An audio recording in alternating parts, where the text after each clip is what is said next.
अस्सलाम वालेकुम, good morning, सुबह बखैर, आदाब अर्ज़ है। उम्मीद करते हैं कि आप सब लोग खैरियत से होंगे, क्योंकि आपकी खैरियत हम आपसे लेते रहते हैं, पूछते रहते हैं। आपकी तबीयत, आपकी दादरसी, आपकी ज़िंदगी के हवाले से मुस्बत और मनफी पहलू हमारे लिए बड़े मैटर करते हैं।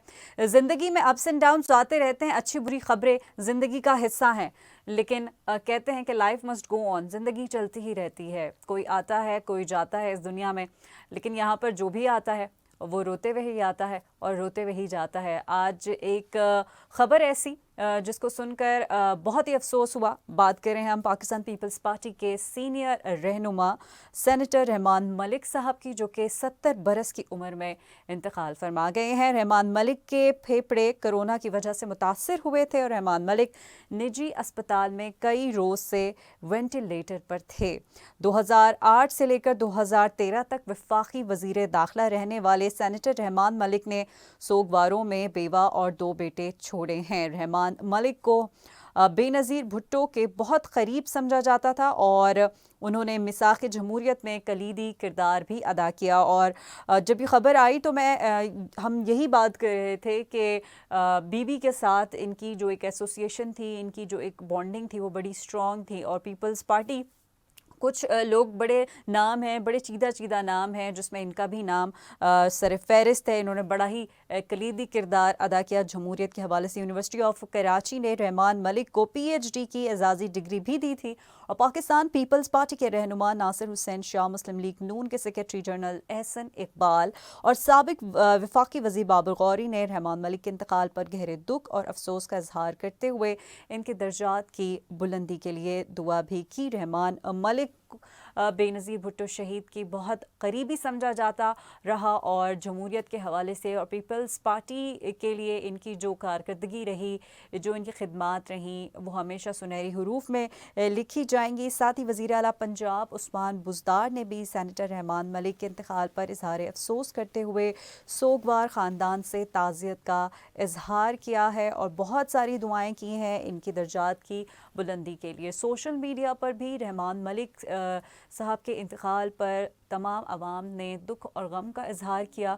लोगों ने अपने अपने तासुरात मुख्तलिफ अल्फाज में, दुआ के अल्फाज में शेयर किए, ट्वीट किए। इंस्टाग्राम पर उनकी पिक्चर्स, उनकी वीडियोस और उनके उस टाइम की सोशल मीडिया पर वीडियोस पर तबसरा किया जा रहा था जब वो पीपल्स पार्टी में बहुत ज़्यादा एक्टिव नज़र आ रहे थे।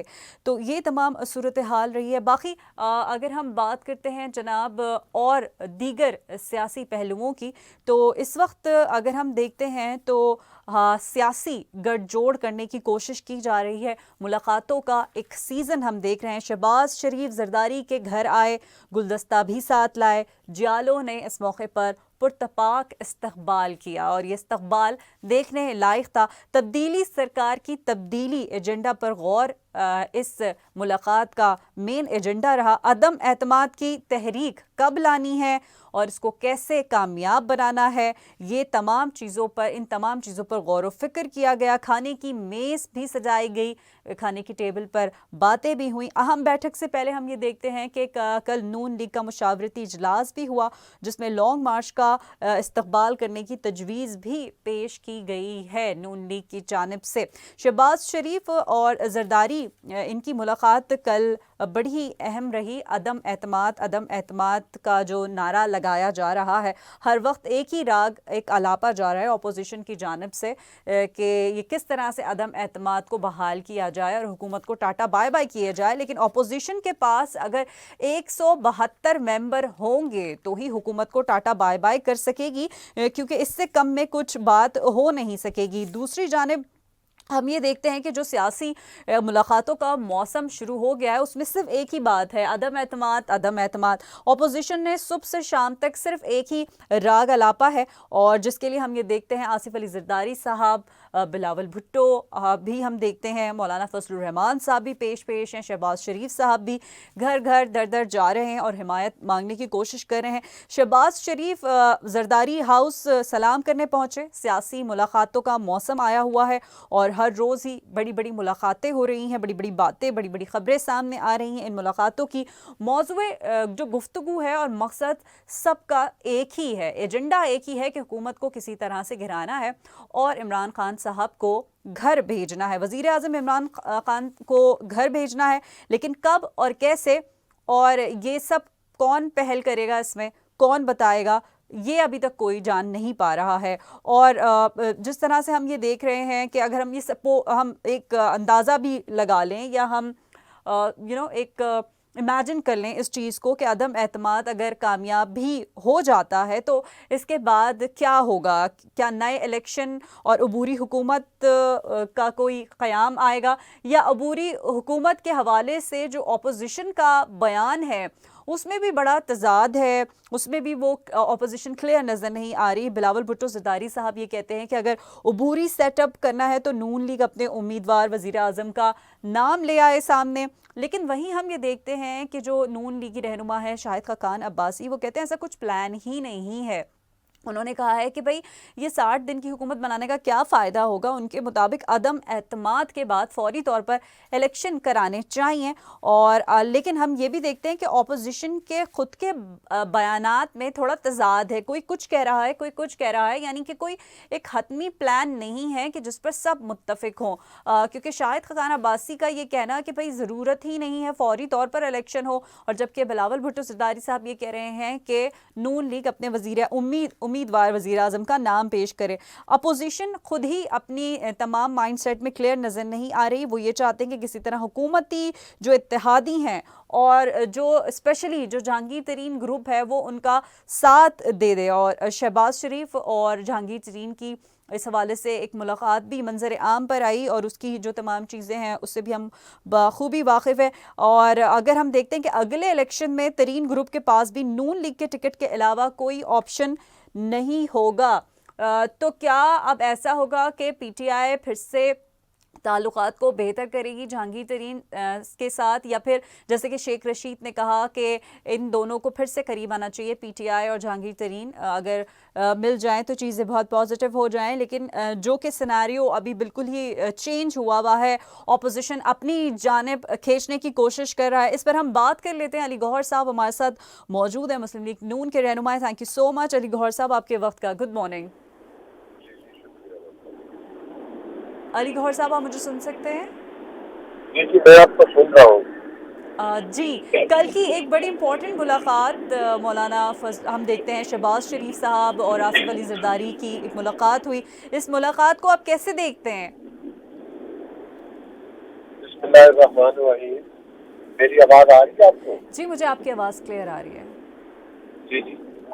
देखिए, ये उसी चीज़ का साफसाना है जो कि ऑपोजिशन ने एक तहरीक चलाई है अपने आप में, और आपको पता है कि उस तहरीक के अगराद मुतासिद जो है वो गाँव पर आया है कि जाहिर है कि इस वक्त महंगाई का शदीद मतलब ऐसे सैलाब है, और इसके साथ साथ उस महंगाई की जो बात है वो जो अलग कि उसकी वजह ये तो अपने जितने भी मतलब जो मौजूदा हुकूमत है जो कि पाकिस्तान की जो जनता हुकूमत नहीं है, ये लोग जो है ये वोट चुरा कर इक़्तिदार पर जो है तो जाहिर है कि फिर उसकी बुनियादी वजह जो है वो इनकी करप्शन है।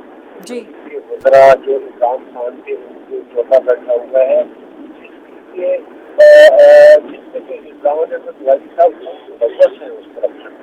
और ये बातें हम नहीं करते। ट्रांसपेरेंसी इंटरनेशनल से आप देख लें जो उनका सर्वे आया कि करप्शन कितनी बड़ी, फिर महंगाई और करप्शन ने पूरे मुल्क के पाकिस्तान की 22 करोड़ अवाम को लपेट में ले लिया।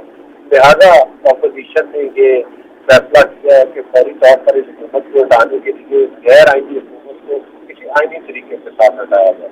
तो उसी सिलसिला की बात हो रही है, और इंशाअल्लाह ताला ये नतीजा खैर साबित होंगी, और पाकिस्तान के अवाम जो है वो उनकी हमारी कोशिश है अपोजिशन की जल्दी इस हुकूमत से अच्छा अली गौहर साहब, अगर हम बात करते हैं ऑपोजिशन की, एजेंडा आप लोगों का मकसद एक है, हुकूमत को किसी तरह से बाय बाय करना है। ऑपोजिशन के ये जो ताउन है, जो अदम एतमाद आप लोग चाह रहे हैं आपस में सब एक मिल जाएं एक जगह, इसका नतीजा क्या निकलते हुए देख रहे हैं? क्या नंबर पूरे होने पर ये तमाम चीज़ें फौरी तौर पर हो जाएंगी, या और अगर नंबर पूरे हो गए तो फिर ताख़ीर क्यों हो रही है? देखिए, बात ये है कि तासीर नहीं हो रही, जी। नंबर तकरीबन पूरे हैं। जाहिर है कि उसके अलावा भी तो बहुत सारे पॉइंट्स हैं जिस पर मुशावरत जारी है कि अपने समाज के फौरी बाद क्या लायामत होगा, जिस किस्म की कितने वक्त के लिए हुकूमत बनेगी। इसमें कुछ जाहिर है कि हमको तमाम पोलिटिकल पार्टीज हैं जिनके अपने हम अलग इलेक्शन मैनिफेस्टो रखते हैं, और हम अपने अपने मतलब है कि हल्कों में आपको पता ही तमाम पार्टी मतलब निकाला ना हमने इलेक्शन मैनिफेस्टो, लेकिन हम एक पार्टी नेता द्वारा कटे हुए हैं, कोई सब उसमें हमारी राय ये थी फौरी तौर पर उसके बाद जो हुकूमत बनेगी तो वो विद इन फ्यू मंथ्स मतलब है कि दोबारा इलेक्शन उस तरह उसकी वजह ये कि जब हम ये बात करते हैं कि ये हुकूमत गैर नुमाइंदा और इसमें झांसी है, और पाकिस्तान के मसाइल का हल जो है वो फ्रेश मेथड में है कि आइंदा जो भी पार्टीज आए वो फ्रेश मेथड लेकर आए, ऑक्सीजन लेकर आए, जिसमें ये धांधली और ये जो मतलब है कि वो जो दरवाजे से लोग ना आए जिससे आरटीएस के जरिए हुकूमत आई है सही। उसके बाद जो भी पाकिस्तान की नुमाइंदा हुकूमत बनेगी वो इंशाअल्लाह ताला पाकिस्तान के मसाइल को हल भी करेगी और उसमें भी कोशिश भी करेगी। तो इसलिए ये भी तमाम अमूर पर जो है बात चल सही। अच्छा शहबाज शरीफ साहब, जहांगीर तरीन साहब से भी उनकी मुलाकात हुई थी, और अगर हम ऑप्शंस की बात करें तो तरीन ग्रुप के पास नून लीग के टिकट का एक अच्छा ऑप्शन है और एक वाहिद ऑप्शन है।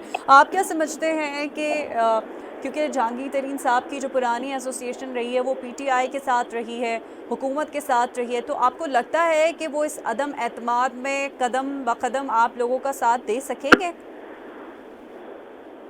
देखिए, बात ये है कि अभी तो इसकी बाकायदा अनाउंसमेंट नहीं हुई है जहांगीर साहब जो है उस तरह से साथ दे नहीं रहे, लेकिन ये है कि जिस तरह से कि मैंने आपको अर्ज किया है कि हमारा बुनियादी मकसद जो है वो अपने बात करके पाकिस्तान के अवाम के मायूस परेशान हाल है, और आप अभी देखिए पेट्रोल की कीमतें जिस तरह से बेदर्दी के साथ बढ़ाई गई है, बिजली की कीमतें बढ़, फिर फ्यूल एडजस्टमेंट के आड़ में आपको पता है 25-30 नए बस यूनिट लोगों को इंतजार किया जा रहा है।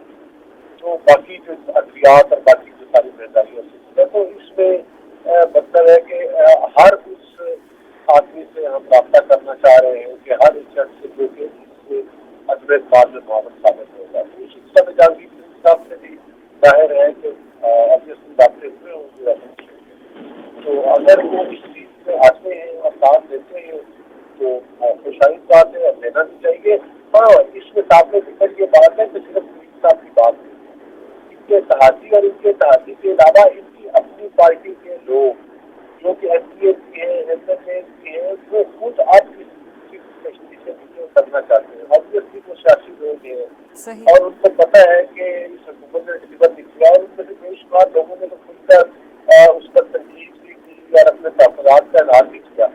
अब आइंदा इलेक्शन में उनको पता है कि अगर हम इस पार्टी के टिकट से इलेक्शन में उतरेंगे तो हमें पाकिस्तान के अवाम वोट देना तो दूर की बात, बल्कि अवाम की तरफ से उनको गजब का सामना करना पड़ेगा।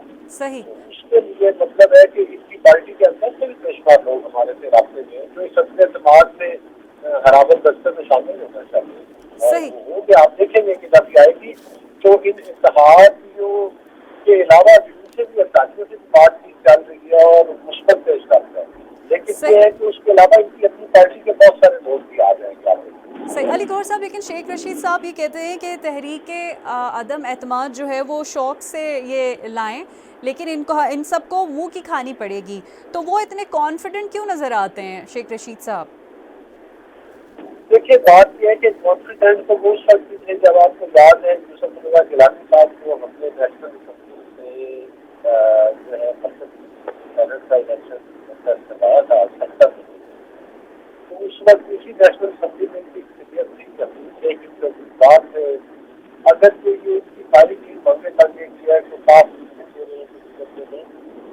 गुजारिश करने का मकसद ये है कि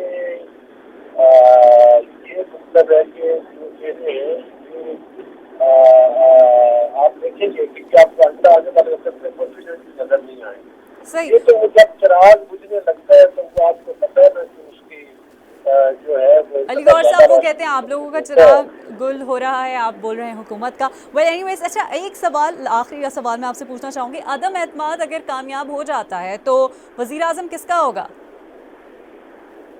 देखिए ये सारी चीजें जो है अभी क्या है मुताला अनाउंसमेंट कर दी है। सबसे पहले अपने दिमाग है और जब वज़ीर आज़म अनाउंसमेंट करने का टाइम आएगा फिर अनाउंस कर हाँ, दिया जाएगा। लेकिन कुछ तो आइडिया होता है, लेकिन एक इन अंदाज़ा चीजों तो पर होता है। सही बात तो ये है, सही बात तो ये है कि ऐसी सूरत हाल में कोई इतना इख्तलाफी बात नहीं है। अगर मैं आपको ये बात बताऊं कि अली अगर गौहर साहब, किसी लेकिन और बिलावल पार्टी भुट्टो जरदारी साहब तो कह रहे हैं नून लीग दे दे अपना उम्मीदवार वज़ीर आज़म का नाम। नून लीग भी कहती है कि अगर किसी और पार्टी से बनना है तो बन जाए। असल में देखिए ना, जब हमारा ये निकालना है नून लीग का कि हम चाहते हैं कि फौरी इलेक्शन करवाए जाए उसके बाद और सही। फ्रेश मेंबर्स के साथ आए।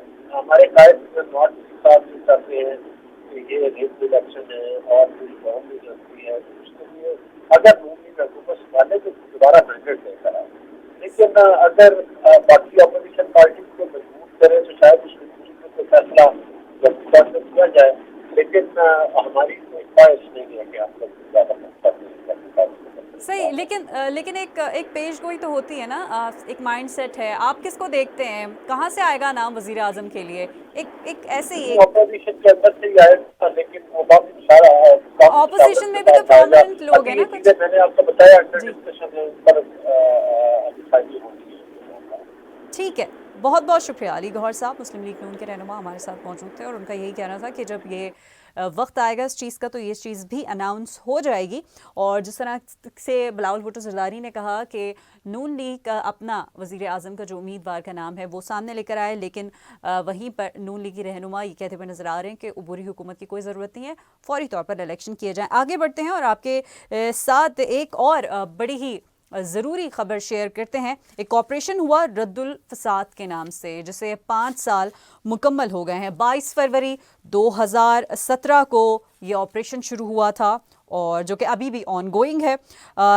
इस हवाले से ऑपरेशन रद्दुल फसाद जिसे शुरू किया गया था, इसमें जो सबसे पहला मकसद था वो अवाम की सिक्योरिटी को बुनियादी बनाना था। मुल्क से दहशतगर्दी के ख़ात्मे के लिए इसे शुरू किया गया था बाकायदा तौर पर। और इस हवाले से हमने देखा कि पाक फ़ौज के शुबा ताल्लुकात आमा ISPR के DG major general Babar Iftikhar का कहना है कि ऑपरेशन रद्दुल फसाद को जो 5 साल मुकम्मल हुए हैं उस पर वो आवाम के बहुत ही मशकूर हैं। DG ISPR की जानिब से जारी बयान में ये भी कहा गया कि ऑपरेशन रद्दुल फसाद का मकसद मुल्क से दहशतगर्दी का कला खमा करना है और इसका वाहिद मकसद पाकिस्तान के लोगों की हिफाजत है।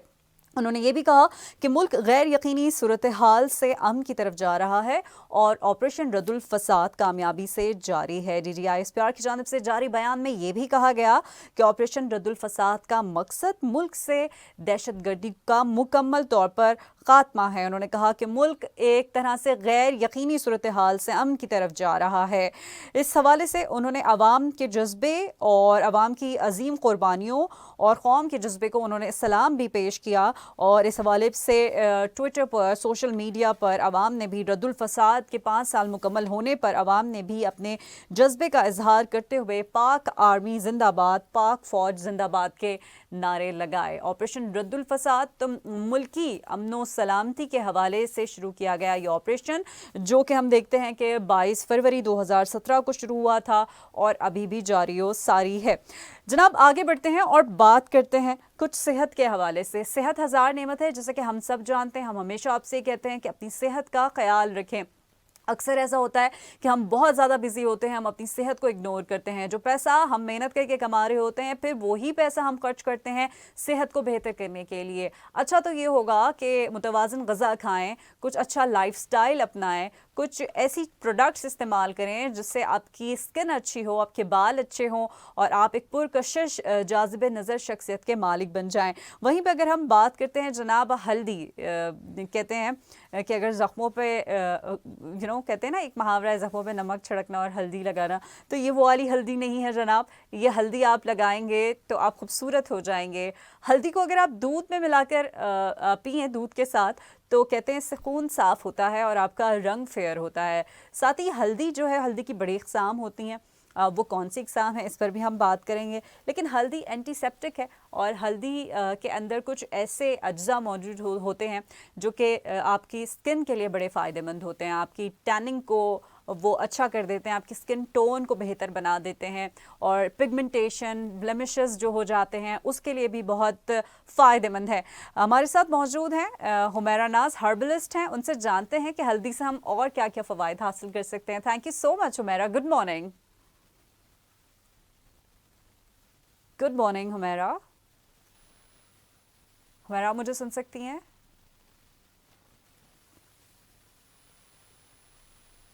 हुमैरा आपको मेरी आवाज़ आ रही है?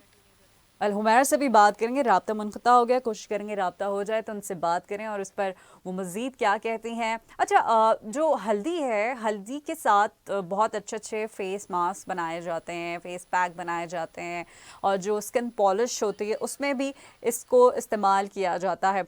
हल्दी कहते हैं कि आपका जो पिगमेंटेशन उसे काटती है, उसे ख़त्म करती है। साथ ही जो ब्लेमिशेस हो जाते हैं या अगर आपका सन एक्सपोजर बहुत ज़्यादा है, आप बाहर बहुत निकलते हैं, धूप में बहुत निकलते हैं, तो उससे भी अक्सर आपके स्किन पर डार्क स्पॉट पड़ जाते हैं, हाथों पे पड़ जाते हैं, स्किन पे पड़ जाते हैं। स्पेशली अगर आप उसको कवर नहीं करते, आप कोई सन ब्लॉक यूज़ नहीं करते, तो फिर तो आप समझें कि आप बहुत ही गलत कर रहे हैं अपने साथ। तो ऐसा ना कीजिए, अपनी खूबसूरती का ख्याल रखें और खूबसूरती को निखारने के लिए जो कुदरती अज्जा हैं उनकी मदद से आप अपनी खूबसूरती को चार चांद लगा सकते हैं। अच्छा, दूसरा ये कि उपटन मेहंदी आती है एक, और हल्दी उपटन भी आता है। तो जो उपटन लगाने का जो कॉन्सेप्ट है वो बड़े सग़ीर पाको हिंद से आया है और हमारी तहज़ीब और सकाफ़त में ये है कि जब शादी ब्याह होता है तो दुल्हन को उपटन लगाया जाता है, या घर के और अफराद जो हैं वो पहले ही से उपटन इस्तेमाल करते हैं। तो उपटन इस्तेमाल करने का भी जो मकसद है वो सिर्फ ये कि उसमें ज़्यादा टेंडेंसी में हल्दी मौजूद होती है और स्पेशली बाज़ारों में मुख्तलिफ़ किस्म का उपटन मिलता है जिसमें हल्दी की टेंडेंसी ज़्यादा होती है। तो हल्दी उपटन के नाम से भी बहुत सारी ब्रांड्स हैं और जिस क्रीम में हल्दी होती है उसकी भी बहुत सारी ब्रांड्स हैं। तो कोशिश करें कि या तो अपनी डाइट पे कुछ ऐसी कोई ड्रिंक ले लें। बहुत सारी ऐसी ड्रिंक भी हैं जो कि आपको डिहाइड्रेट रखने के लिए आप इस्तेमाल कर सकते हैं, उसमें भी हल्दी का इस्तेमाल होता है। तो ये तमाम चीज़ें जिससे आप फ़ायदा हासिल कर सकते हैं, आप थोड़ा कंसिडर करें, आपके किचन में ही मौजूद होती हैं। हल्दी सबके घर में ग्रॉसरी में आती है, हल्दी के बगैर कोई खाना आई एम श्योर नहीं बनता होगा। चाइनीज़ की बात नहीं करी, ना इटालियन फूड की बात करी, पाकिस्तानी फूड की बात कर रही हूँ। तो हल्दी एक ऐसा एक एक ज़बरदस्त मसाला है जो कि बहुत ज़रूरी है हर खाने में। हर खाने की जब तक कहते हैं हल्दी ना डालो तो वो एक शक्ल नहीं आती खाने की, एक टेस्ट नहीं आता। तो सोचें जब खाने की शक्ल निकलती है हल्दी से, तो अगर आप वो हल्दी अपनी ग़िज़ा में इस्तेमाल करें या उसका कोई फेस पैक, स्किन पॉलिश या कुछ इस तरह से लें कि आपकी स्किन पर वो उसकी एप्लीकेशन मुसलसल रहे, तो ये भी बड़ी करामत बात है। हमारे साथ मौजूद है हुमैरा नाज। Thank you so much Humaira, good morning. Good morning, अस्सलाम वालेकुम। वालेकुम सलाम, कैसी हैं आप? ठीक हैं? अल्लाह का शुक्र, आप सुनाइए। मैं बिल्कुल ठीक ठाक हूँ। हुमैरा ये बताइए, ये जो हल्दी है होती तो इतनी छोटी सी है, कलर भी मुझे बड़ा अच्छा लगता है, लेकिन इसके फ़वाइद जो हैं वो देखने और टेस्ट के हिसाब से बहुत ज़्यादा हैं, वो हम मेजर नहीं कर सकते। स्किन के लिए कितनी कारआमद है ये? देखिए, हल्दी तो आजकल, एक तो पहली बात तो ये कि ये एंटीबायोटिक होती है। जी बिल्कुल ऐसे। नेचुरल जो एंटीबायोटिक जिसे कहते हैं, ये नेचुरली एंटीबायोटिक है और आजकल तो मेडिसिन में भी यूज हो रही है, क्योंकि जाहिर सी बात है हमारी सुन्नत तो पहले यही कहती है कि जो अल्लाह ताला ने इफादियत दी हुई है उसको लोग आज रिसर्च में लेकर आ गए। तो रिसर्च से भी ये साबित होता है कि ये एंटीबैक्टीरियल है, एंटीबायोटिक के तौर पे यूज करते हैं। और जहाँ जहाँ पे देखिए जख्म होता है उसमें अगर आप हल्दी का इस्तेमाल करें तो जल्दी से जख्म हील अप भी हो जाता है। खाने का ये है कि आपको आजकल फ्रेश सब्जी वाले के पास भी हल्दी मिलती है। हाँ। वो आप अगर इस्तेमाल करें तो उसकी अफादियत और ज्यादा हो जाती है, क्योंकि वो फ्रेश है आपके पास। आप किसी चोट पे लगा सकते हैं, आप किसी एक्नी के जो पेशेंट्स हैं वो लगा सकते हैं किसी चीज में मिला के। ये कॉम्बिनेशन में मिला के लगानी पड़ती है, यानी खानी भी पड़ती है, लगानी भी पड़ती है। बहुत सारी फायदियत हैं। आजकल लोग खांसी, जिसको देखो खांसी बहुत हो रही है, तो मैं ये कहूंगी शहद में हल्दी और नमक मिलाकर इस्तेमाल कीजिए, आपकी खांसी 3 दिन में ठीक हो जाएगी। हल्दी 2 तरह की होती है, एक तो पंसारी की दुकान पे मिलती है और एक आपने जिसका जिक्र किया, तो इसमें क्या फर्क है और करामत कौन सी है, सबसे ज्यादा मुफीद कौन सी है? सबसे ज्यादा करामत जो होती है वो आंबा हल्दी कहलाती है। आंबा? उसको आंबा हल्दी कहा जाता है। वो ड्राई फॉर्म में भी आती है और जो सब्जी वाले के पास आती है, जैसे मैं अभी फ्रेश हल्दी कह रही थी, उसको आंबा हल्दी ही कहते हैं। और आपने वही, आप उसको देखोगी, उसका कलर इतना रेड होगा, ऊपर से वो अदरक की शक्ल होगी, अच्छा। लेकिन अंदर से वो ऑरेंज कलर की निकलेगी, बिल्कुल फ्रेश जो होगी। सही। और उसको आप मतलब ब्लेंडर में ब्लेंड करके खानों में भी वो इस्तेमाल कर सकते हैं। अच्छा। जैसे हम जो ड्राई हल्दी यूज करते हैं उसकी जगह आप फ्रेश हल्दी भी यूज कर सकते हैं। सही। अच्छा हुमैरा, आपने बताया कि जैसे फ्रेश हल्दी है और एक जो पंसारी की दुकान पे मिलती है वो हल्दी है। अब इसमें से आपने कहा कि जो फ्रेश हल्दी है वो बेहतरीन है, तो क्या इसकी मदद से हम कोई मास्क बना सकते हैं स्किन पे लगाने के लिए? कोई स्किन, हाँ आप शेयर कीजिएगा। बिल्कुल, मास्क किस तरह बना सकते हैं कि हमने जैसे कि बेसन लेना है 1 टेबल स्पून, और उसके अंदर जो हमारी फ्रेश हल्दी होगी उसको ब्लेंडर में ब्लेंड करके तकरीबन 1/4 टीस्पून हमने वो हल्दी लेनी होगी, और उसी के अंदर आपने 1/2 टीस्पून ऑरेंज पील लेना होगा, ड्राई ऑरेंज पील। आजकल ऑरेंज बहुत आया हुआ, उसको भी सेव करके ड्राई करके रख लें। ये मिक्स करना है आपने रोज वाटर में। ये तीनों का पेस्ट बना के आपने चेहरे पे लगा लेना। आप देखिएगा कुछ ही दिन में आपके स्कार्स चेहरे पे से गायब हो जाएंगे, एक्नी के हों, चाहे पिगमेंटेशन के हों, चाहे किसी किस्म का भी स्कार्स हो, और आपका स्किन जो है वो लाइटर शेड में आना शुरू हो जाएगा इस मास्क से। ओके। अच्छा हुमैरा, जो हल्दी है वो स्पेशली कहा जाता है कि पिगमेंटेशन के लिए बहुत अच्छी है, या जो लोग धूप में ज़्यादा निकलते हैं, सन टैन जिनको हो जाता है, तो उनके लिए भी कुछ बताइए, कुछ ऐसी टिप जो हम आराम से इजीली उसको अप्रोच कर सकें और इस्तेमाल कर सकें। बिल्कुल कर सकते हैं। अब जैसे ये जो फ्रेश हल्दी मैं कह रही हूँ, ये आपको ड्राई फॉर्म में भी मिलती है। अच्छा। अब जब ड्राई फॉर्म में मिलती है वो हार्ड होती है, वो होती इसी शेप में लेकिन हार्ड होती है। उसको आप घर पे लाके ब्लेंडर में ब्लेंड कीजिए। बाहर आपको ओरिजिनल फॉर्म में नहीं मिलती, उसमें कुछ ना कुछ ऐड हुआ होता है। हम ये जो मसालों में हल्दी यूज कर रहे होते हैं वो हमें ओरिजिनल फॉर्म में नहीं मिलती, इसीलिए हम इसकी तरफ आते हैं। तो कोशिश करें उस आंबा हल्दी को ड्राई फॉर्म में लेके उसको ब्लेंडर में ब्लेंड करके रख लें।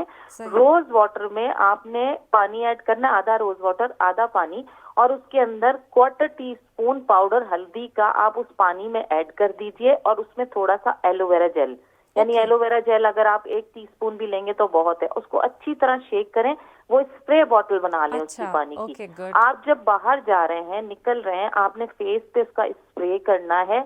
आप थोड़ी देर उसको हवा में मतलब ड्राई होने दें, टैप करके टिश्यू पेपर से, फिर निकलिए। वो आपका एक सन ब्लॉक बन जाएगा। उस सन ब्लॉक से क्या होगा, आपकी एक तो प्रोटेक्शन होगी सन एक्सपोजर की, यूवी रेस की, और दूसरा ये कि गर्दो गुबार से भी बचेंगे आप। सही। अच्छा, कुछ लोगों का ये भी मानना है कि दूध में अगर हल्दी मिलाकर पी जाए तो वो भी सेहत के लिए बहुत अच्छा है, और दूसरा ये कि कलर उससे ज्यादा आपका फेयर हो जाता है। Is it true? यस, बिल्कुल ट्रू है। दूध में अगर आप हल्दी मिलाकर पीते हैं तो आपको किसी भी हड्डी की जो चोट होती है वो आपको, जैसे अब कहते हैं किसी को चोट लग जाती है तो रात को कहते हैं गर्म दूध में हल्दी थोड़ी सी मिला के आप पी लीजिए। यानी कितनी कि अगर आप 1 कप दूध ले रहे हैं तो उसके अंदर 1/4 टीस्पून से ज्यादा हल्दी नहीं लेनी। इसलिए मैं मना कर रही हूँ, बार बार मैं रेशो इसलिए बता रही हूँ कि हल्दी की ज्यादती फिर आपको आपका पेट डिस्टर्ब करेगी और कुछ नहीं होगा। तो आपने सिर्फ 1/4 टीस्पून डेली दूध में लेना है। और अगर आपने ये डेली रूटीन बना ली अपनी के दूध गर्म करके उसमें हल्दी मिला के पका के थोड़ा सा शहद ऐड कर लीजिए, अगर आपने ये रोजाना पीना शुरू कर दिया तो आपके जोड़ों के दर्द की शिकायत बिल्कुल खत्म हो जाएगी। अच्छा, आप फ्रेश हल्दी तो हम इस्तेमाल कर सकते हैं फेस मास्क में, ये बताइए कि जो पंसारी की दुकान पे मिलती है हल्दी, उसको भी इस्तेमाल किया जाता है? देखिए, पंसार की दुकान पे जो हल्दी मिलती है, मैंने कहा ना फ्रेश हल्दी तो आपको मतलब गीली गीली जैसे अदरक होती है इस तरह की फॉर्म में होती है। पंसार की दुकान में जाहिर है उसी को ड्राई फॉर्म में सेव करके वो लोग पाउडर बनाते हैं। होती वो यही है, वो ड्राई फॉर्म में होती है। लेकिन जो हल्दी हम जो परचून की दुकान से, मैं पंसार नहीं कहूंगी, जो परचून की दुकान से हम लेते हैं उसमें हम डाउटफुल होते हैं कि वो उसमें कुछ ना कुछ मिलावट होती है, तो वो अच्छा। प्योर नहीं होती है। हाँ, प्योर वो चीज है जो आप अपने घर पे लाके, जैसे ड्राई आप साबुत जो है हार्ड फॉर्म में हल्दी ले आइए, वो घर में लाके पीसें तो वो आपके पास ओरिजिनल फॉर्म में होगी। अच्छा अच्छा, हल्दी को दवाओं में भी इस्तेमाल किया जाता है, मुख्तलिफ बिल्कुल। ब्रांड्स जो हैं वो इसे इस्तेमाल करती हैं। हमने बाजार में ये भी देखा है हल्दी उपटन मिल रहे होते हैं, तो वो कितने मुफीद हैं? क्योंकि जाहिर सी बात है केमिकल्स हर प्रोडक्ट में मौजूद है। बिल्कुल। देखिए, जो दवाओं में इस्तेमाल हो रहा है, एक तो इनटेक के लिए दवा होती है। जी। मैं खुद भी अपने पेशेंट्स को देती हूँ इस तरह की मेडिसिन, सही। क्योंकि उसके अंदर आपकी जो है, एक तो कैल्शियम के साथ इसको सप्लीमेंट के तौर पर दिया जाता है, अच्छा। ताकि आपकी जो हड्डियां हैं वो मजबूत हों। अच्छा। दूसरा ये कि आपका इम्यून सिस्टम, आजकल जो हम इम्यून सिस्टम के पीछे भाग रहे हैं, हल्दी बेहतरीन है आपके इम्यून सिस्टम को फास्ट करने के लिए। तो आप हल्दी का इस्तेमाल इनटेक, मैंने हमेशा कहा है इनटेक लीजिए। और दूसरी चीज, जैसे हम लगाने की तरफ जा रहे हैं, आपने जैसे उपटन का कहा, बेसन में इस्तेमाल कर सकते हैं हम हल्दी को। जैसे स्किन टैन हो जाती है, आजकल हमारे पास जो मौसम आने वाला है वो इंतहाई खतरनाक है, जो बहुत स्किन ज्यादा। टैन करेगा लाजमी। उसमें आपने करना यह है कि आपने 1 चम्मच दही लेना है, ओके। आपने 1 चम्मच बेसन लेना है, और उसके सही। अंदर 1/4 टीस्पून आपने हल्दी का ऐड करना है, और ओके। हाफ लेमन स्क्वीज करना है। ये 4 चीजें मैंने आपको बताई हैं, बेसन, दही, हल्दी और लेमन। इन चारों चीजों का पेस्ट बना के आपने चेहरे पे मसाज करना है अच्छी तरह, ओके। सही। ताकि आपकी स्किन टैन खत्म हो जाए। और उसके बाद आप अच्छी तरह पानी से वॉश कर लीजिए। साबुन या फेस वॉश से वॉश नहीं करना, सिर्फ पानी से करना है। और आप देखिएगा, ये रात को करना है सोने से पहले। सही। सुबह उठेंगे, आप अपनी स्किन को फ्रेश फील करेंगे, और थोड़े दिन के बाद देखेंगे जो टैन स्किन है वो वापस अपनी पोजीशन पे आना शुरू हो जाएगी। अच्छा, ठीक है। अच्छा, हम एक तासुर ये देखते हैं जो हमारी ख़वातीन हैं स्पेशली, वो ये कोशिश करती हैं कि महंगी महंगी प्रोडक्ट इस्तेमाल करें जिसमें केमिकल्स भरे हुए होते हैं, जो कि स्किन के लिए नुकसानदेह भी हैं। आप उनको क्या रेकमेंड करेंगी? घर में कोई एक ऐसी छोटी सी कोई आप अगर टिप बताना चाहें, एक क्रीम जिससे हम डे नाइट इस्तेमाल कर सकें और जिससे बहुत सारी चीज़ों से हमें रिलीफ मिल सके। बिल्कुल। देखिए, हम जो क्रीम यूज करते हैं डेली बेस पे, चाहे आप वो कोई भी क्रीम ले लें, अभी इस वक्त तो वैनिशिंग क्रीम जो होगी वो यूज होगी। गर्मियों में वैनिशिंग क्रीम यूज होती है, सर्दियों में कोल्ड क्रीम होती जी है, बिल्कुल ऐसे ही। गर्मियों में वैनिशिंग होती है। तो आप किसी भी मार्केट से कोई भी ब्रांड की वैनिशिंग क्रीम ले लें, या फिर आप फ्रेश क्रीम जो हमारे पास होती है, दूध पर से उतरती है या आपको बाजार से मिल जाए, बेहतरीन तो वो होती है जो हमारे फ्रेश दूध से जो मलाई उतरती है, हम उसको सेव करके रख लें। और उसके अंदर आपने फिर ऐड करना है, जैसे अगर आप 80 ग्राम की क्रीम लेते हैं तो उस 80 ग्राम में आपने 1 टीस्पून बादाम का ऑयल ऐड करना ओके। है, और उसके साथ आपने 1/4 टीस्पून नहीं बल्कि हाफ टीस्पून हल्दी ऐड करनी है, और उसके अंदर आपने 1 टिकिया काफूर की ऐड कर लेनी है। मैं कैम्फर काफूर इसलिए बता रही हूँ, वो एंटीबैक्टीरियल भी वो भी होता अच्छा, है। लेकिन और काफूर के बारे में थोड़ा बताइएगा। काफूर तो आई थिंक वही है ना जो जी हम जी इसको जी, उन जो चीजों के कॉन्सेप्ट लिए। हमारा हाँ काफूर से आता है वो वही है। जी। वो एक्चुअली वो जो है ना, वो जैसे हल्दी काम करती है, काफूर भी वही करता है, एंटीबैक्टीरियल है, और आपकी एक्नी वगैरह के लिए बहुत कारआमद होता है, इसके इनके स्कार्स के लिए बहुत अच्छा होता है, बैक्टीरिया से बचाता है बेसिकली। तो वो आपकी स्किन के लिए बहुत अच्छा होता है। आप कैम्फर यूज करें 1 टिकिया, और इसको खूब अच्छी तरह इस क्रीम को फेंट के रख लें, सही है। लेकिन इसको रखना फ्रिज में है, ठीक है। हम बाहर नहीं रखेंगे। ये आपके हफ्ता 10 दिन चल जाएगी, उसके बाद फिर आपने नई बनानी है। तो सही। ये आप रोजाना रात को क्रीम लगा के सोएं, आपकी स्किन देखिएगा, आपको बाहर से कुछ लेने की जरूरत ही नहीं है, आप घर में बैठ के आपकी अपनी स्किन को ठीक कर सकते हैं। क्या बात है। अच्छा, जो लोग रोज मेकअप करते हैं, ठीक है, उनके काम में शामिल होता है, तो मेकअप क्लिनजिंग करना रात को, उसके बाद कुछ ऐसी कोई एप्लीकेशन बता दें जो कि मेकअप करने वालों के लिए ज़्यादा करामत साबित हो, क्योंकि उनके अपने मसाइल होते हैं मेकअप करके, जिसमें हल्दी ऐड हो। जिसमें हल्दी ऐड हो, उसको हम ये कर सकते हैं कि जी। आपने कोकोनट ऑयल लेना है। ठीक है। जैसे अगर आपका फेस है तो हाफ टीस्पून कोकोनट ऑयल लेना है, और उसके अंदर 2 पिंच के करीब आपने हल्दी ऐड करनी है। उसको मिक्स करके अच्छी तरह पहले फेस पे अप्लाई करके मेकअप रिमूव करना है, यानी आपने टिश्यू से रिमूव करने के बाद अच्छी तरह इसको अप्लाई करके फिर दोबारा आपने कॉटन बड से रिमूव करना है और उसके बाद फिर आपने दूध से क्लिनजिंग करनी है। ओके। यानी मैंने कच्चा दूध? कोकोनट ऑयल और हल्दी से क्लिनजिंग बताई पहले, फिर उसके बाद जैसे ही आप ये रिमूव कर लेंगे फिर आपने दूध से क्लिनजिंग, कॉटन बड को दूध में डाल के अच्छी सही। तरह चेहरे पे लगा के ये आपका चेहरा बिल्कुल साफ हो जाएगा। सही, मेकअप तो वो रिमूव हो दूध जाएगा। जो है वो कच्चा इस्तेमाल करना है? नहीं, कैसा भी हो, कैसा भी हो। कच्चा हो, आपके पास पाउडर में हो, रॉ में हो, आपने इसको लिक्विड बना के आपने यूज करना है। सही, ठीक है, बहुत बहुत शुक्रिया आपका। हुमैरा नाज हमारे साथ मौजूद थी, हर्बलिस्ट, और उन्होंने बड़ी मज़े की टिप्स बताई हैं।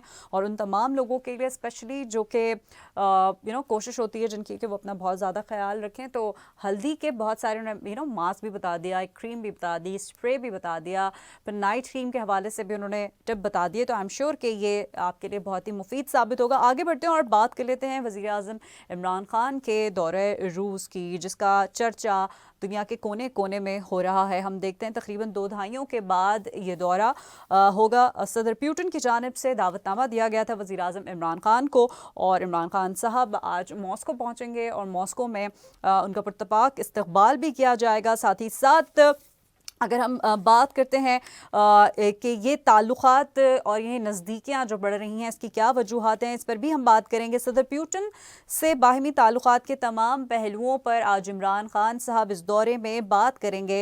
इस्लामोफोबिया हो, चाहे फिर वो अफ़गानिस्तान की सूरत हाल हो, मईशत हो, या फिर अहम इलाक़ाई और आलमी मसाइल हों, सब पर डिटेल में बात होगी। और हम ये देखते हैं कि जिस तरह से ये खबर सामने आई कि इमरान खान साहब दौरे रूस पर जा रहे हैं तकरीबन 2 दहाइयों के बाद, तो सब ने इस पर अपनी राय का इजहार किया। वहीं पर हम अगर चीन के दानिश्वरों की बात करते हैं तो उनका ये कहना है कि ये दौरा बहुत ही अहमियत का हामिल है और इसके बाद बहुत सारी मुस्बत चीज़ें सामने आएंगी। तो अब लेट्स सी कि वज़ीर आज़म इमरान खान जो आज मॉस्को पहुँचेंगे और फिर उसके बाद जो उनकी तमाम तर मसरूफियात हैं, जो तमाम तर मीटिंग्स हैं और जो उन्होंने प्लानिंग की हुई है कि वहाँ जाकर किस मुद्दे पर कब किस तरह से बात की जाए, तो ये सब भी देखना है कि ये जो दौरा है उसकी अगर हम बात करते हैं, खारजा पॉलिसी के अगर हम हवाले से बात करते हैं, तो लगता है कि इसमें थोड़ी तब्दीली हो रही है, क्योंकि हम ये देखते हैं कि रूस की पाकिस्तान के साथ जो नज़दीकियाँ हैं, जो बढ़ते ताल्लुकात हैं, उस पर अमेरिका थोड़ा सा बरहम नज़र आ भी सकता है। क्या पाकिस्तान की खारजा पॉलिसी में कोई तब्दीली आ रही है? और अगर हम बात करते हैं शंघाई ताउन तंजीम की, तो उसमें हम देखते हैं चीन भी है, रूस भी है, तो ये इसमें क्या पेशरफ्त हो सकती है? साथ ही जो कि ये दौरा पहले से ही प्लान था और वज़ीर आज़म इमरान खान साहब को इसके लिए जाना था, दुनिया भर से इस पर बात की गई है। पुतिन की दावत पर वज़ीर आज़म इमरान खान साहब ने ये दौरा किया है और ये भी इतलात हैं कि सरबराही मुलाकात के दौरान दोनों रहनुमा तवानाई में ताउन समेत दो तरफ़ा ताल्लुकात का मुकम्मल जायज़ा भी लेंगे। और तर्जुमान दफ्तर खारजा के मुताबिक दोनों रहनुमा अहम इलाक़ाई और बैनुल अक़वामी मसाइल पर तफसीली तबादला ख्याल भी करेंगे।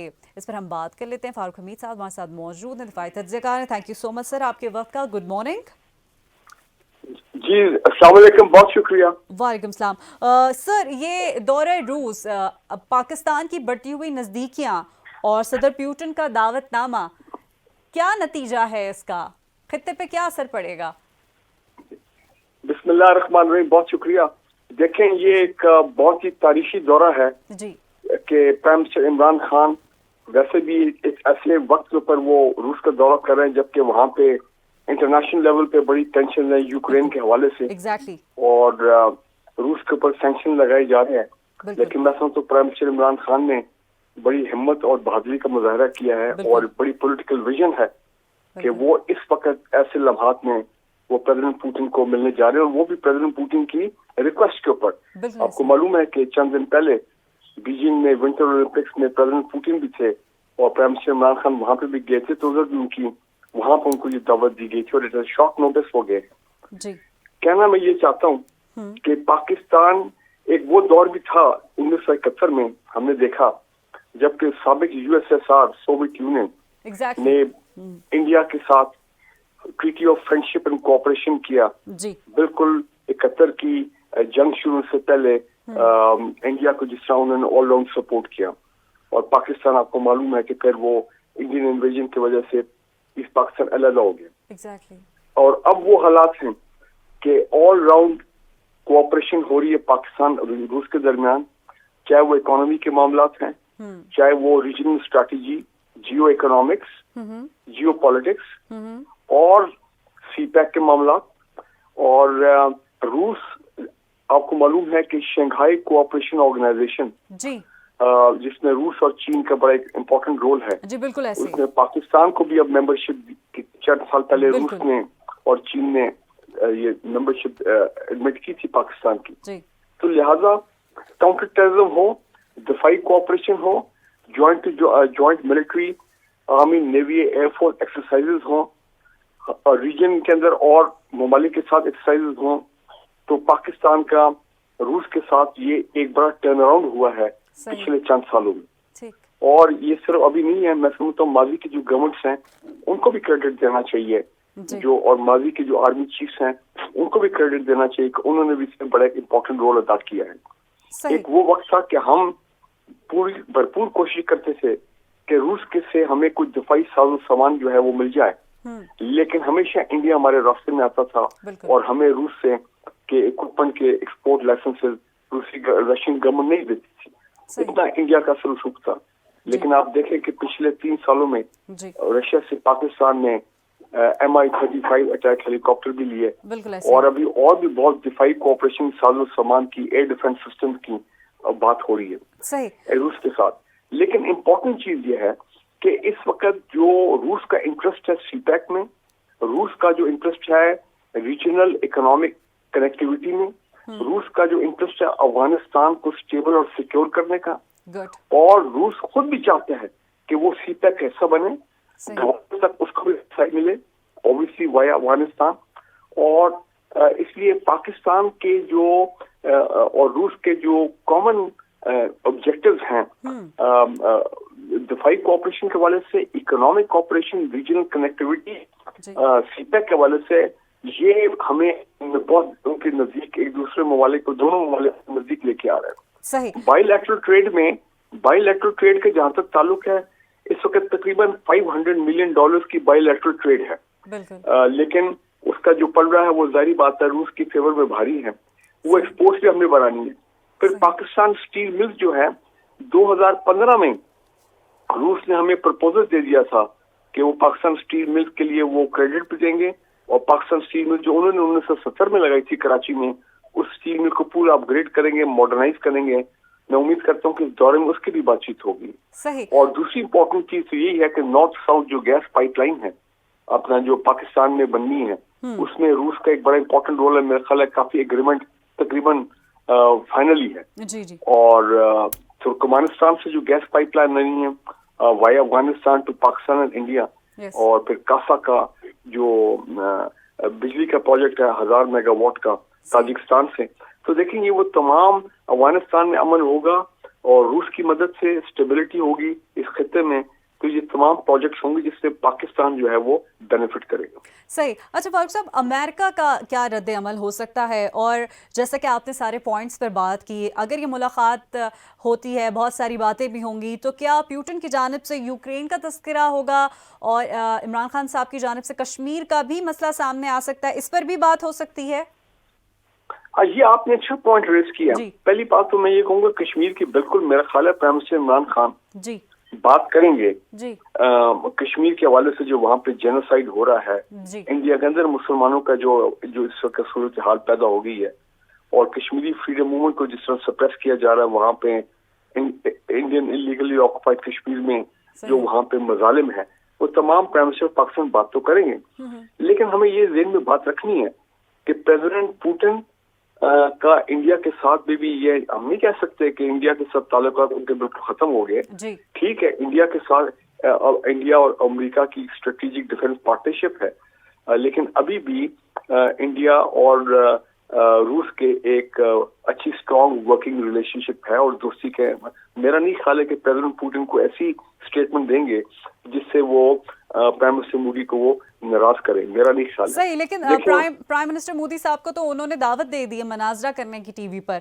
वो कहते हैं कि डायलॉग, हाँ जी नहीं, मैं बात करूँ, सॉरी, मैं बात करूँ प्रेसिडेंट पुतिन की, कि प्रेसिडेंट पुतिन ऐसी स्टेटमेंट नहीं देंगे जिससे इंडिया खामखा जो नाराज हो जाए, उनका इंडिया के साथ कोई डिप्लोमेटिक मामला जो है ना वो चल पड़े। हाँ जी, प्राइम मिनिस्टर इमरान खान तो क्लियरली कह दिए कि मैं वो तैयार है मुनाजरे के लिए with Indian prime minister Modi. वहाँ पे ये हिंदुत्व और ये तमाम जो आरएसएस के माइंडसेट आइडियोलॉजी आ गई है जिसने तबाह करके रखी है इंडिया को। यूक्रेन के हवाले से हमारी पोजीशन बड़ी क्लियर है। मेरा नहीं ख्याल है कि प्राइम मिनिस्टर इमरान खान कोई ऐसी स्टेटमेंट देंगे जिसमें हम अमेरिका को भी ये मैसेज दें कि जनाब हम बिल्कुल ये जो इन्होंने दो अपने एरियाज हैं यूक्रेन को, उनको अब उन्होंने सपोर्ट किया है, उनको रिकग्नाइज किया उनकी डिपेंडेंस को। मेरा नहीं ख्याल है कि बहुत कोई ऐसी स्टेटमेंट हमारी होगी, क्योंकि हम नहीं चाहते हैं कि ठीक है रूस के साथ ताल्लुकात में बेहतरी आ रही है, लेकिन हम ये भी नहीं चाहते कि अमेरिका के साथ हमारे ताल्लुकात जो है ना मजीद खराब हों। ठीक है। अच्छा, जैसे कि आपने अमेरिका की बात कर ही दी है, तो अच्छा लगता नहीं है कि अमेरिका इस वक्त लड़ाई के मूड में है? क्योंकि अभी रिसेंटली हमने देखा था कि रशियन जो Su-35 के जंगी तैयारे हैं वो अमेरिका के करीब से बहुत गुजरे थे, लेकिन जो कि एक्सपेक्टेशन थी कि शायद इसका जवाब दिया जाएगा, लेकिन ऐसा कुछ हुआ नहीं। तो चाइना का ये कहना था कि अमेरिका सिर्फ हालात बनाता है जंग के, करना नहीं चाहता जंग। नहीं, देखिए बिल्कुल ये सारी, इसको अंग्रेजी का एक लफ्ज होता है ब्रिंक्समैनशिप जी, कि मतलब ये है कि दोनों तरफ से गोलाबारी होती है, अल्फाज की गोलाबारी होती है, लेकिन दोनों सुपर पावर को मालूम है कि अगर कोई इररिस्पॉन्सिबल एक्शन हुआ और कोई डायरेक्ट कोई क्लैश हो गया, उस तरह के हालात पैदा हो गए कि नेटो और रूसी फोर्सेस के दरमियान, तो फिर ये तो एक आलमी जंग का खतरा पैदा हो जाता है। इससे पूरी मुल्क की इकोनॉमी जो है ऑलरेडी जो कोविड की वजह से बड़ी बुरी तरह अफेक्ट हुई है, फिर वो तो हालात बहुत खराब। अभी अब देखें ऑयल जो है तेल की कीमत इंटरनेशनल ऑलरेडी $100 तक पहुंच गई। मैं कहना ये चाह रहा हूँ कि प्राइम मिनिस्टर इमरान खान का रूस का दौरा करना ही और पहले चीन में गए, ये एक किस्म का मेरी नजर में पॉलिटिकल और डिप्लोमेटिक सेटबैक है फॉर अमेरिका। कि देखें वो अगर अमेरिका अगर पाकिस्तान के इंटरेस्ट को रिस्पेक्ट नहीं करेगा, पाकिस्तान के इंटरेस्ट को सपोर्ट नहीं करेगा, जो हमारे अपने कंसर्न्स हैं अफगानिस्तान में, अगर वो स्टेबिलिटी में पाकिस्तान की मदद नहीं करेगा, तो फिर पाकिस्तान ये जाहिर है कि रूस और चीन की तरफ पाकिस्तान माइल होगा। और क्योंकि हमारे इस खत्ते में हमारे बड़े कंसर्न्स हैं, दहशतगर्दी के हैं मामला है। आपने देखा है कि बलूचिस्तान और केपी में फिर दहशतगर्दों ने सर उठाने की कोशिश की है और इंडिया की मदद से वाया अफगानिस्तान, तो फिर वो अफगानिस्तान की स्टेबिलिटी हमारे लिए बहुत अहम है और अमेरिका को हर हालत में इस पे आना पड़ेगा कि वो पाकिस्तान को हेल्प करें, जो हमारे एफर्ट्स है अफगानिस्तान को सेव करें। फारूक साहब, एक आखिरी सवाल, हम अगर यूक्रेन की बात करते हैं तो यूक्रेन के जो सफ़ीर हैं उन्होंने वज़ीर-ए-आज़म इमरान खान से दरख्वास्त की है कि जब वो मुलाकात करें तो अपना किरदार अदा करें यूक्रेन के हवाले से। तो क्या यूक्रेन के हवाले से वज़ीर-ए-आज़म इमरान खान साहब अपना किरदार अदा करते हुए नजर आएंगे आपको? देखिए, प्राइम मिनिस्टर इमरान खान ने पहले भी ईरान और सऊदी अरेबिया के दरमियान जब टेंशन थी 2 साल पहले, तो एक बड़ा रोल अदा किया था उन्होंने और आर्मी चीफ ने भी जाके उनसे मुलाकातें करना कि ईरान और सऊदी अरेबिया को खुल्ला कोई जंग ऐसा जो है वो कॉन्फ्लिक्ट ना हो जाए। उसमें मेरे ख्याल बड़ी हद तक हम कामयाब भी हुए। जहां तक सुपर पावर का ताल्लुक है, देखें एक स्टेटमेंट तो आएगी, positive statement prime minister Imran Khan की कि, और देखें ये एक रिकग्निशन है कि दुनिया मानती है कि इमरान खान जो है वो is a man of peace. उन्होंने हमेशा कहा है वो कि कहीं पे जंग नहीं चाहते हैं। इंडिया पाकिस्तान के हवाले से भी वो कहते हैं कि अमन होना चाहिए, लेकिन मोदी के जो माइंडसेट है वो जब तक चेंज नहीं होगा तो पाकिस्तान इंडिया के दरमियान मामला आगे नहीं बढ़ सकते हर लिहाज से। तो यहाँ पे भी उनकी एक पॉजिटिव स्टेटमेंट तो आएगी, लेकिन मेरा नहीं ख्याल है कि प्राइम मिनिस्टर इमरान खान जो है एक्चुअली इन्वॉल्व होंगे बिटवीन टू सुपर पावर।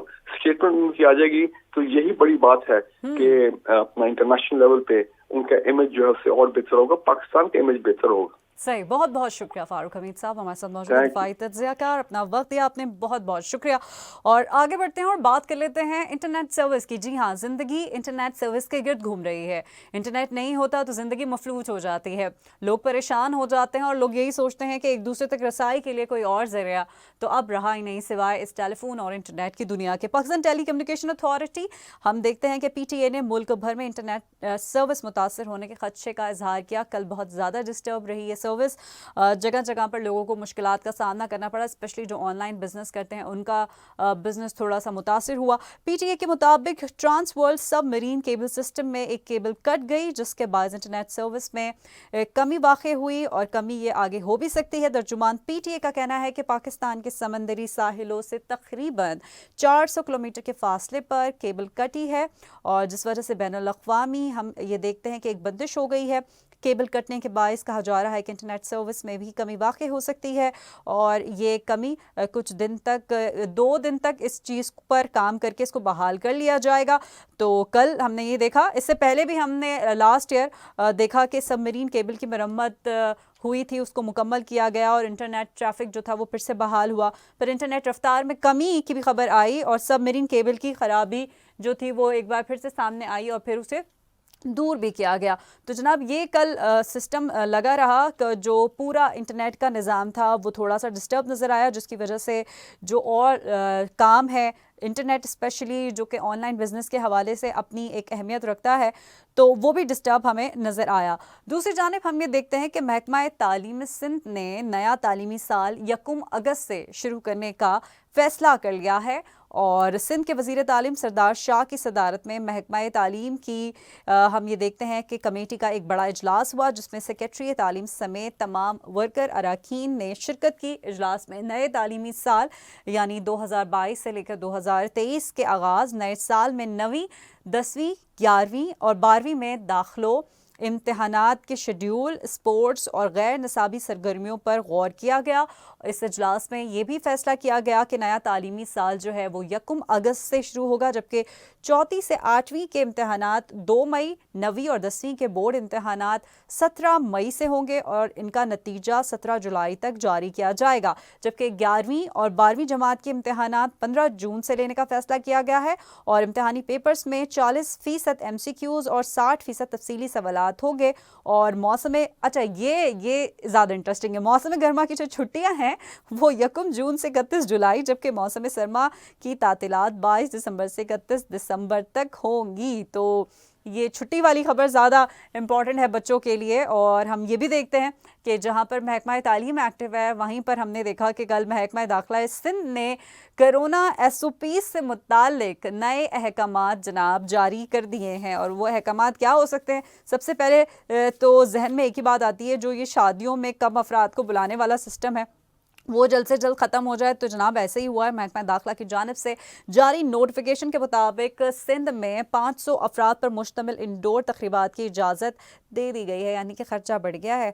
जो कि शादी 50 लोगों में हो सकती है, वो शादी अब आप 500 अफराद में करें, ये आपकी चॉइस है, ठीक है ना। तो live your life as you like. ताहम इन तमाम अफराद का जो वैक्सीनेटेड जो होना है वो बहुत ज़रूरी है। इसके अलावा आउटडोर तकरीबात में मुकम्मल वैक्सीनेटेड अफराद को शिरकत की इजाज़त आराम से दे दी जाएगी। और नोटिफिकेशन के मुताबिक हम ये देखते हैं कि रेस्टोरेंट्स हों या फिर हम ये देखते हैं होटल्स हों, उसमें इंडोर और आउटडोर खाने की इजाज़त दी गई है। और जिम, सिनेमा, मज़ार, पार्क, स्पोर्ट्स क्लब मुकम्मल खोलने की इजाज़त दे दी गई है। और सिंध हुकूमत ने पब्लिक ट्रांसपोर्ट में भी वैक्सीन शुदा 80% मुसाफिरों को सवारी की इजाज़त दी है, यानी कि जो वैक्सीन जिन्होंने नहीं लगाई होगी उनको उनसे पूछगछ की जाएगी। वहीं पर हम बात करते हैं जनाब, ऐसी बहुत सारी सिस्टम की चीज़ें हैं जिन्हें फॉलो करना बहुत ज़रूरी है, लेकिन दुबई से आई है पाकिस्तानियों के लिए एक खुशखबरी, यानी कि अगर आप दुबई सफ़र करने का इरादा रखते हैं तो ज़्यादा टेंशन में आने की ज़रूरत नहीं है। वो जो टेस्ट लेने की एक पाबंदी थी वो ख़त्म कर दी गई है और जो एक शर्त थी वो अब ख़त्म हो गई है। UAE हुकूमत ने पाकिस्तान से दुबई जाने वाले मुसाफिरों के लिए एयरपोर्ट्स पर जो एक टेस्ट की शर्त रखी थी उसे ख़त्म कर दिया गया है। पाकिस्तान से दुबई जाने वाले मुसाफिरों को हम ये देखते हैं कि एयरपोर्ट्स पर 48 घंटे कबल लिए गए PCR टेस्ट की मनफी रिपोर्ट पेश करना होगी और 48 घंटे का वक्त लेबॉर्ट्री को दिए गए सैंपल के वक्त से शुरू होगा। दुबई पहुँचने पर भी मुसाफिरों का PCR टेस्ट होगा और मुसाफिर टेस्ट का नतीजा आने तक खुद को क्वारंटीन करेंगे। इसके अलावा दुबई ट्रांजिट करने वाले तमाम मुसाफिरों को PCR मनफी टेस्ट दिखाना लाजमी नहीं, सिवाय उनके जिनको आखिरी मंजिल पहुंचने पर PCR मनफी दिखाना होगा। तो चलें, इस चीज़ से भी हमें थोड़ा रिलीफ मिला और ज़िंदगी थोड़ी आसान होती हुई नज़र आई। दूसरी जानिब हम ये देखते हैं कि जहांगीर तरीन साहब की तबीयत ख़राब हुई और उनको अस्पताल मुंतकिल किया गया। उनकी तबीयत नासाज होने के बायस जो उनकी तमाम मसरूफियात थी वो भी मुलतवी हो गई। और जहांगीर तरीन को हम ये देखते हैं कि उनको स्टमक का प्रॉब्लम है। और ख़बरों में यह है कि कैंसर के पुराने मर्ज़ की वजह से दोबारा उनकी तबीयत ख़राब हुई। जहांगीर तरीन 3 दिन तक बीमारी के बायस लाहौर के निजी अस्पताल में ज़ेरे इलाज जो है वहाँ पर उनका प्रॉपर ट्रीटमेंट किया गया डॉक्टर्स ने। ताहम अब उन्हें अस्पताल से घर मुंतकिल कर दिया गया और ज़राए के मुताबिक डॉक्टरों ने ये कहा है कि जहांगीर तरीन को मुकम्मल आराम की ज़रूरत है। और हम ये देखते हैं कि इससे पहले भी जो जहांगीर तरीन साहब थे उनकी तबीयत कुछ नासाज रही, उसके लिए वो बाहर मुल्क गए, उनका वहाँ पर इलाज भी बाकायदा तौर पर हुआ और जब वो उनकी तबीयत कुछ बेहतर हुई तो वो वापस आए और फिर से वो अपनी जो सियासी सरगर्मियाँ थीं उनमें मसरूफ़ अमल हो गए। लेकिन अभी ख़बर ये आई है कि उनकी तबीयत ख़राब हुई है और तबीयत ख़राब होने के बाद उनको फ़ौरी तौर पर अस्पताल मुंतकिल किया गया और अस्पताल ले जाकर उनकी ट्रीटमेंट हुई और डॉक्टर्स का भी ये कहना है कि उनको मुकम्मल आराम की ज़रूरत है। वहीं पर हम देखते हैं कि एक बड़ी पेशरफ्त हुई है जनाब। इसराइल एक ऐसा मुल्क जहाँ पर हम ये कह सकते हैं कि इस वक्त जो अमन अमान की सूरत हाल है वो इतनी कोई खातिर ख्वाह नहीं है, लेकिन वहीं पर एक मुसलमान जज को तैनात करना ये अपने आप में एक बड़ी अचीवमेंट है। तो जनाब ऐसे ही हुआ है, इसराइल ने जज के ओहदे पर फाइज किया है एक मुसलमान फ़र्द को और ये हम ये देखते हैं कि ये पाकिस्तानी निजात हैं और इनकी बड़ी कानून के हवाले से इनकी बड़ी रिसर्च रही है। इन्होंने अपने शोबे में बड़ी खदमात अंजाम दी हैं और इसराइल ने इनको बाकायदा तौर पर एक ओहदे पर बराजमान हो गए हैं। ये जज के फ़राइज़ अब अंजाम देंगे और ये पहले मुस्लिम जज होंगे जो कि इसराइल की अदालत में बैठकर इतने बड़े ओहदे पर अपने फ़राइज़ की अदायगी करेंगे। वहीं पर जनाब सोशल मीडिया पर एक मामला बड़ा ही मौज़ूए गुफ्तगू बना रहा और वो थी मरियम नवाज़ जो कि बड़ी जाज़िब नज़र आई, खूबसूरत लाल कलर के लिबास में। और ये लाल कलर का जो लिबास था ये इन पे बहुत ही सूट कर रहा था। लाल कलर की अपनी एक अट्रैक्शन होती है तो मरियम नवाज़ उससे बहुत जस्टिफाई करती हुई नज़र आई उस रंग के साथ और जिस तरह से उनकी ज्वेलरी थी, उनकी हील्स थी और जो उनके कपड़े थे वो सबको बहुत पसंद आए और सबने ये सवाल किया कहाँ से लिए हैं ये झुमके, कहाँ से आया है ये ज़बरदस्त सा खूबसूरत सा लिबास। मरियम नवाज़ जहाँ एक बहुत ही मंजी हुई सियासतदान है, उनका जो ड्रेसिंग सेंस है उसको बहुत पजीराई मिलती रहती है, न सिर्फ उनकी फैमिली में बल्कि जो शोबिस इंडस्ट्री से ताल्लुक़ रखने वाले लोग हैं वो भी उनकी ड्रेसिंग को देखते हैं, फॉलो करते हैं और पसंद करते हैं। मरियम नवाज़ अपने लिबास, जूतों, बैग और शॉल के बेहतरीन इंतखाब पर एक अलग मकाम रखती हैं। वो जिस महफिल में भी जलवागर होती हैं सबकी तवज्जो अपनी जानिब खींच लेती हैं, नो डाउट। अभी जब उनके बेटे की शादी हुई थी तो मैं ये कहूँगी दुल्हन से ज़्यादा वो प्यारी लग रही थी। मरियम नवाज़ ने हफ्ते की शाम मुस्लिम लीग नून की रहनुमा देखते हैं हम तानिया आशिक की शादी में शिरकत की, इस तकरीब में जहाँ लोग दूल्हा दुल्हन को देख रहे थे लेकिन जैसे ही मरियम नवाज़ इस महफिल में आई लोग उनको देखना शुरू हो गए और लोगों ने पूछा भाई आपने ये लिबास कितने का ख़रीदा है, तो पता ये चला है कि आगा नूर की ऑफिशियल वेबसाइट के मुताबिक 22,000 रुपये का उनका ये लिबास था, ठीक है। और उन्होंने जो उन्होंने सैंडल पहनी हुई थी वो एक ब्रांड की है और उस ब्रांड पर आजकल 50% सेल भी लगी हुई है, तो मैं उस ब्रांड का नाम नहीं लूँगी। आगे बढ़ते हैं और बात करते हैं एक ज़बरदस्त मूवी की। मार्वल की मारूफ कॉमिक सीरीज़ है जनाब और इसमें हम देखते हैं कि मार्वल के लिए पाकिस्तानी अदाकार फवाद खान और अदाकारा महविश हयात के किरदारों की तफसीलात अब सामने आ गई हैं और मार्वल न्यूज़ नामी एक हैंडल है उसे ट्वीट की गई है और फवाद खान और महविश हयात के जो मरकज़ी किरदार है वो हम देखते हैं एक सुपर हीरो कमाला खान के दादा और उनकी दादी का एक कैरेक्टर है। माजी के कुछ सीन्स होंगे जो रिकॉर्ड होंगे जिसमें फवाद खान और महविश हयात होंगी साथ साथ। अगर हम इस सुपर हीरो की बात कर लेते हैं तो ये सुपर हीरो के गिर्द ये कहानी गर्दिश कर रही है और इसमें एक एक मुस्लिम लड़की का एक कैरेक्टर है, उसके गिर्द ये घूमेगी और ये मुस्लिम लड़की जो है ये लोगों की मदद करती हुई नजर आएगी। इसका टीजर भी रिलीज हो गया है और इसके टीजर में बाकायदा तौर पर देखा जा सकता है कि बहुत सारे लोग हैं जो नमाज पढ़ रहे हैं। तो ये बड़ा इंटरेस्टिंग है कि आखिर इसकी कहानी आखिर होगी क्या। तो लेट्स सी, जब ये आएगी सीरीज तो फिर देखेंगे और इसमें कमाल की अदाकारी भी देखेंगे फवाद खान और महविश हयात की। वेल, ऑन दैट नोट आपसे हम चाहेंगे इजाजत। आप जहां रहें खुशबाश रहें, अपने आसपास अपने प्यारों का अपनों का बहुत सारा ख्याल रखें। मुझे और मेरी पूरी टीम को दीजिए इजाजत। खुदा हाफिज।